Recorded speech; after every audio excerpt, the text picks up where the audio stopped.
Lingkungan berikutnya adalah pengambilan keputusan di bawah resiko. Nah, pada lingkungan ini ada beberapa kemungkinan hasil untuk setiap alternatif. Dan si pembuat keputusan tahu nih probabilitas atau kemungkinan dari tiap kondisinya. Contoh, kalau kita lagi main dadu, probabilitas yang muncul angka 5 itu adalah 1 dibagi 6. Model teori keputusan untuk masalah bisnis di lingkungan ini biasanya menggunakan dua model kriteria yang setara, yaitu maksimalisasi nilai moneter yang diharapkan atau IMV dan minimalisasi kehilangan peluang yang diharapkan. Model maksimalisasi, di sini kita menggunakan expected monetary value, yaitu jumlah tertimbang dari kemungkinan hasil untuk masing-masing alternatif.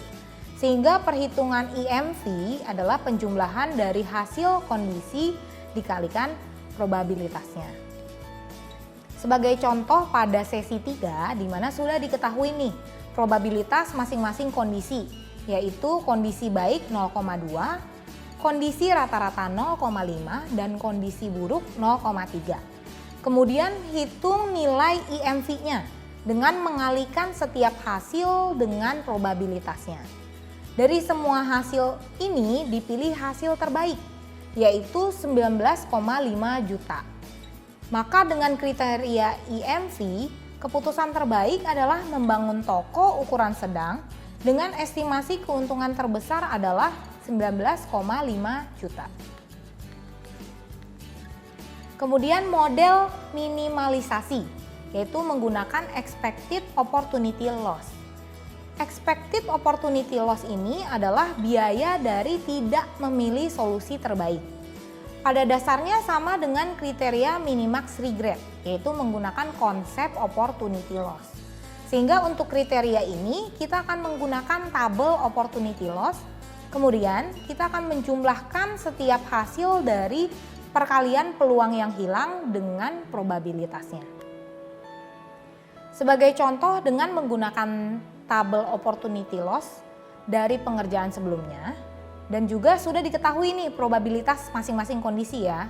Kemudian hitung nilai EOL-nya dengan mengalihkan setiap hasil dengan probabilitasnya.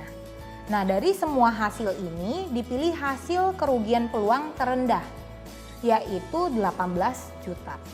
Maka dengan kriteria EOL, keputusan terbaik adalah membangun toko ukuran sedang dengan estimasi kerugian peluang sebesar 18 juta. Berikutnya ada yang disebut dengan expected value with perfect information atau nilai yang diharapkan dengan informasi yang sempurna. Ini adalah pengembalian yang diharapkan dalam jangka panjang dengan adanya informasi yang sempurna sebelum kita memutuskan sesuatu. Artinya imbal balik yang bisa diperoleh dari adanya informasi yang sempurna. Expected value with perfect information dapat dihitung dengan cara total dari alternatif terbaik untuk setiap keadaan alam dikalikan dengan probabilitas keadaan. Kemudian ada juga expected value of perfect information. Jangan sampai terbalik ya.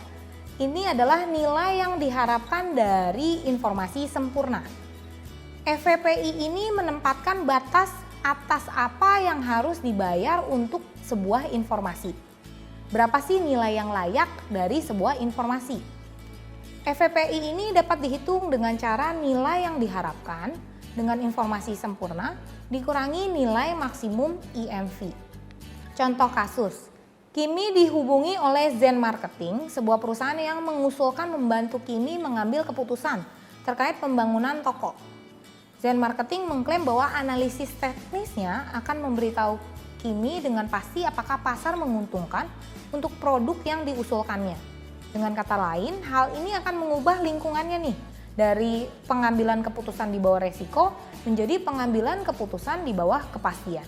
Formasi ini dapat mencegah Kimi melakukan kesalahan yang sangat mahal. Pemasaran ilmiah akan menagih Kimi 12 juta untuk informasi tersebut. Haruskah Kimi menyewa perusahaan tersebut untuk membuat studi pemasaran? Dengan tabel payoff sebelumnya, kita akan mencari nilai yang diharapkan dengan informasi yang sempurna atau expected value with perfect information. Pertama, kita menentukan dahulu nih hasil terbaik dari setiap kondisi yang ada, yaitu untuk kondisi baik sebesar 100 juta, kondisi normal 35 juta, dan kondisi buruk 0. Kemudian hitung nilai IMV dari setiap alternatif dengan cara menjumlahkan perkalian hasil dengan probabilitasnya. Nah, hasil yang paling baik adalah sebesar 37.500.000 dengan menggunakan informasi sempurna. Seperti diinformasikan sebelumnya bahwa kantor pemasaran ilmiah mengenakan 12 juta untuk informasi yang akan diberikan. Nah, di sini kita perlu menghitung dulu nih sebenarnya berapa sih nilai yang layak untuk informasi tersebut. Caranya adalah dengan mengurangi nilai yang diharapkan dengan informasi yang sempurna dengan nilai terbaik dari nilai yang diharapkan atau best IMV, yaitu 37.500 dikurangi 19.500 sama dengan 18 juta. Nah, nilai yang layak untuk informasi yang sempurna ini adalah 18 juta. Tentu saja sekali lagi ini didasarkan pada asumsi bahwa probabilitas setiap keadaan alam adalah 0,2, 0,5, dan 0,3. Sehingga dengan penawaran 12 juta, sebaiknya perusahaan mengambil kesempatan ini karena informasi tersebut masih dalam batas layak. Untuk lebih jelasnya, mari kita simak tutorial tabel keputusan dalam analisa keputusan.